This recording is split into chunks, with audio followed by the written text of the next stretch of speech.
ನಮಸ್ತೆ, ನಾನು ನಿಮ್ಮ ಪ್ರೀತಿಯ Shweta. Welcome back to our YouTube channel. ನಾವು ಇವತ್ತಿನ ವಿಡಿಯೋದಲ್ಲಿ ಆಂಧ್ರ ಸ್ಟೈಲ್ ಉಪ್ಪಿನಕಾಯನ್ನು ಮನೇಲಿ ಹೇಗೆ ಮಾಡೋದು ಅಂತ ನೋಡೋಣ. ನಾವು ಅಂಗಡಿಯಲ್ಲಿ ತೊಗೊಂಬಂದಾಗ ಸ್ವಲ್ಪ ಉಪ್ಪು ಜಾಸ್ತಿ ಇರುತ್ತೆ, ಖಾರ ಜಾಸ್ತಿ ಇರುತ್ತೆ. ಸೊ ನಾವು ಮನೆಯಲ್ಲೇ ಮಾಡ್ಕೊಂಡ್ವಿ ಅಂತಂದರೆ ನಮ್ಗೆ ಹೇಗೆ ಬೇಕೋ ಹಾಗೆ ಮಾಡಿಕೊಂಡು ಒಂದು ವರ್ಷದವರೆಗೂ ನಾವು ಸ್ಟೋರ್ ಮಾಡಿಟ್ಕೋಬೋದು.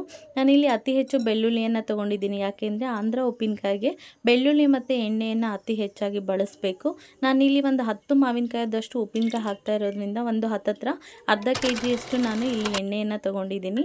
ಸೊ ದೊಡ್ಡ ಕಾಯಿ ಇರೋದ್ರಿಂದ ಅದು ಸ್ಲೈಸ್ ಕೂಡ ತುಂಬ ಆಗಿರುತ್ತೆ.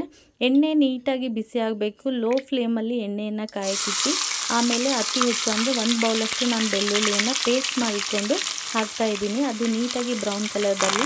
ಆಮೇಲೆ ಒಂದು ಸ್ವಲ್ಪ ಕರಿಬೇವು ಸೊಪ್ಪನ್ನು ಹಾಕ್ತಾಯಿದ್ದೀನಿ. ಟೇಸ್ಟ್ ಕೂಡ ಚೆನ್ನಾಗಿ ಬರುತ್ತೆ. ಇದು ಬೆಳ್ಳುಳ್ಳಿ ಸ್ಮೆಲ್ಲು ಎಣ್ಣೆಯಲ್ಲಿ ನೀಟಾಗಿ ಫ್ರೈ ಆಗಿರೋದ್ರಿಂದ ಬೆಳ್ಳುಳ್ಳಿ ಸ್ಮೆಲ್ ಕೂಡ ಚೆನ್ನಾಗಿರುತ್ತೆ ಮತ್ತು ಬೆಳ್ಳುಳ್ಳಿ ಫ್ಲೇವರನ್ನು ಆಯಿಲಲ್ಲಿ ಬಿಟ್ಕೊಂಡಿರುತ್ತೆ. ಸೊ ಉಪ್ಪಿನಕಾಯಿ ಎಲ್ಲ ತಿಂದಾಗೂ ಕೂಡ ಏನಾಗುತ್ತೆ, ಬೆಳ್ಳುಳ್ಳಿ ಫ್ಲೇವರ್ ಬರುತ್ತೆ. ನಾನು ಮಾವಿನಕಾಯನ್ನು ತೊಳೆದು ಒರೆಸಿ ಈ ಥರ ಸಣ್ಣ ಪೀಸ್ ಕಟ್ ಮಾಡಿ ಇಟ್ಕೊಂಡಿದ್ದೀನಿ. ನಿಮಗೆ ಎಷ್ಟು ಸೈಜ್ ಬೇಕಲ್ಲ ಆ ಥರ ನೀವು ಕಟ್ ಮಾಡಿ ಇಟ್ಕೋಬೋದು. Next ಬೆಳ್ಳುಳ್ಳಿದು paste ಆರಬೇಕು. ಆರಾದಮೇಲೆ ನಾವು ಅದಕ್ಕೆ ಉಪ್ಪಿನಕಾಯಿ ಹಾಕಬೇಕು. ಬಿಸಿ ಇದ್ದಾಗ ಹಾಕಬಾರ್ದು.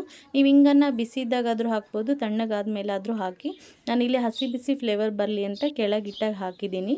ನಾನು ಈ ಥರ ಪೀಸ್ ಮಾಡಿ ಇಟ್ಕೊಂಡಿರುವಂಥ ಮಾವಿನಕಾಯಿನ ಒಂದು ಪಾತ್ರೆಯಲ್ಲಿ ಹಾಕಿಬಿಟ್ಟು ಅದಕ್ಕೆ ನಾನು ಸ್ವಲ್ಪ ಅರಿಶಿನ ಪೌಡ್ರನ್ನು ಹಾಕ್ತಾಯಿದ್ದೀನಿ, ಕಲರ್ ಕೂಡ ಚೆನ್ನಾಗಿ ಬರಲಿ ಅಂತ. ನೀವು ಒಂದು ವರ್ಷದವರೆಗೂ ಇಟ್ಟರು ಕೂಡ ಏನೂ ಆಗೋದಿಲ್ಲ. ಸ್ವಲ್ಪ ತಗೊಂಡ್ಬಿಟ್ಟು ನೀವು ಆಮೇಲೆ ಕ್ಯಾಪ್ ಹಾಕಿ ನೀಟಾಗಿ ಇಟ್ಕೋಬೋದು. ನೀವು ಕಲ್ಲುಪ್ಪನ್ನೇ ಬಳಸಿದ್ದು ಉಪ್ಪಿನಕಾಯಿಗೆ ಚೆನ್ನಾಗಿರುತ್ತೆ. ನಾನು ಇಲ್ಲೂ ಕೂಡ ರುಚಿಗೆ ತಕ್ಕಷ್ಟು ಉಪ್ಪು ಹಾಕ್ತಾಯಿದ್ದೀನಿ. ಮತ್ತು ಖಾರ ಜಾಸ್ತಿ ಬೇಕು ಅಂದರೆ ಸ್ವಲ್ಪ ಜಾಸ್ತಿ ಹಾಕಿ, ಕಮ್ಮಿ ಬೇಕು ಅಂದರೆ ಕಮ್ಮಿ ಹಾಕ್ಬೋದು. ನಾನಿಲ್ಲಿ ಸಾಸಿವೆ ಕಾಳು ಪೌಡ್ರನ್ನ ಮಾಡಿಟ್ಕೊಂಡಿದ್ದೀನಿ. ಇದು ಹಸಿ ಪೌಡ್ರೇ, ನಾನು ಹುರಿದಿಲ್ಲ ಕಾಳನ್ನು. ಹಾಗೆ ಪೌಡ್ರ್ ಇಟ್ಕೊಂಡು ನಮಗೆ ರಸ ಬೇಕು ಅಂದರೆ ಸ್ವಲ್ಪ ಜಾಸ್ತಿ ಮತ್ತು ಕಡಿಮೆ ಬೇಕು ಅಂದರೆ ಸ್ವಲ್ಪ ಸಾಸಿವೆ ಪೌಡ್ರನ್ನು ಕಡಿಮೆ ಹಾಕ್ಕೋಬೋದು.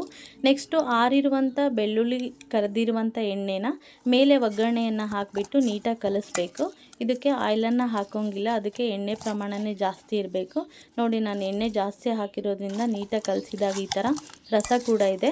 ನಾವು ಉಪ್ಪನ್ನು ಕಡಿಮೆ ನೋಡಿನೇ ಹಾಕ್ಕೋಬೇಕು. ಯಾಕೆ ಅಂತಂದರೆ ಅದು ಉಪ್ಪು ಕರಗಿ ಆಮೇಲೆ ಉಪ್ಪಿನ ರುಚಿಯನ್ನು ಬಿಡುತ್ತೆ. ನಾವು ಈಗಾಗಲೇ ಜಾಸ್ತಿ ಉಪ್ಪು ಹಾಕಿದರೆ ಎಣ್ಣೆಲಿ ಕರಗಿರಲ್ಲ, ಸೊ ಟೇಸ್ಟ್ ಬೇಗ ಗೊತ್ತಾಗಲ್ಲ. ಇವತ್ತು ಹಾಕಿಟ್ರಿ ಅಂತಂದರೆ ನಾಳೆ ಅದು ನೀರು ಬಿಟ್ಕೊಂಡಿರುತ್ತೆ. ನಮಗೆ ಹೇಗೆ ಬೇಕೋ ಹಾಗೆ ರಸ ಇರುತ್ತೆ. ನೀವು ಇದನ್ನು ಮಾಡಿ ಒಂದು ವರ್ಷದವರೆಗೂ ಇಟ್ಕೋಬೋದು. ಮತ್ತು ಜಾಸ್ತಿ ಕಾಯಿತು ಅಂತಂದರೆ ಮಾಡಿ ರಿಲೇಟಿವ್ಸ್ಗೂ ಕೊಡ್ಬೋದು. ಮನೆಯಲ್ಲೇ ಈಸಿಯಾಗಿ ಮಾಡ್ಬೋದು. ಟೇಸ್ಟು ಕೂಡ ಸಖತ್ತಾಗಿರುತ್ತೆ. ಒಂದು ವರ್ಷದವರೆಗೂ ಏನೂ ಆಗಲ್ಲ. ನಮ್ಮ ಮನೇಲಿ ರೆಗ್ಯುಲರಾಗಿ ನಾವು ಇದೇ ಥರ ಹಾಕೋದು. ನಿಮಗೂ ಕೂಡ ಇಷ್ಟ ಆಯಿತು ಅಂತಂದರೆ ನೀವು ಟ್ರೈ ಮಾಡಿ. ವಿಡಿಯೋನ ಶೇರ್ ಮಾಡಿ, ಯೂಟ್ಯೂಬ್ ಚಾನಲನ್ನು ಸಬ್ಸ್ಕ್ರೈಬ್ ಮಾಡಿ, ಸಪೋರ್ಟ್ ಮಾಡಿ. ಧನ್ಯವಾದಗಳು. Thank you for watching.